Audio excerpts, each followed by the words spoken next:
আসলে আমার একটু শরীরটা অসুস্থ, ঠান্ডা জ্বর। তো আমি বিছানায় এসে একটা ইচ্ছা হলো একটা আম খেতে, আম খাচ্ছি। তো খাইতে খাইতে যেটা হচ্ছে আর কি, এখানে একটা ব্যাক ক্যামেরা করে দেখায়, এখানে একটা মাছি দেখতে পাচ্ছি, ঠিক আছে? ওরে অনেক সুযোগ দিচ্ছি যে ও হচ্ছে গিয়ে একটু আমের উপরে বসুক, হ্যাঁ? আমি চাচ্ছি যে এটা অনেকক্ষণ ভিজায় রাখছি আমটা, তারপরে এনে খাচ্ছি। তারপরেও একটা মাছি পাইছে অবশ্য ৩ তলার উপরে।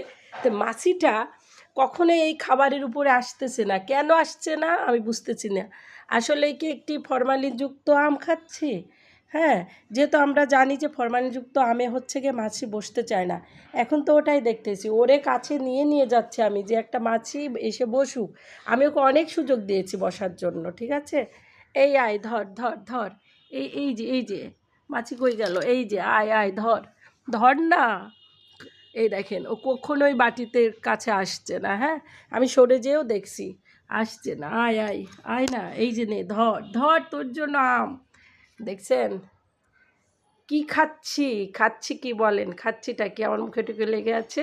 যাই হোক টাটা, শরীরটা ভালো না। ওকে ঠিক আছে। আল্লাহ হাফেজ, বাই।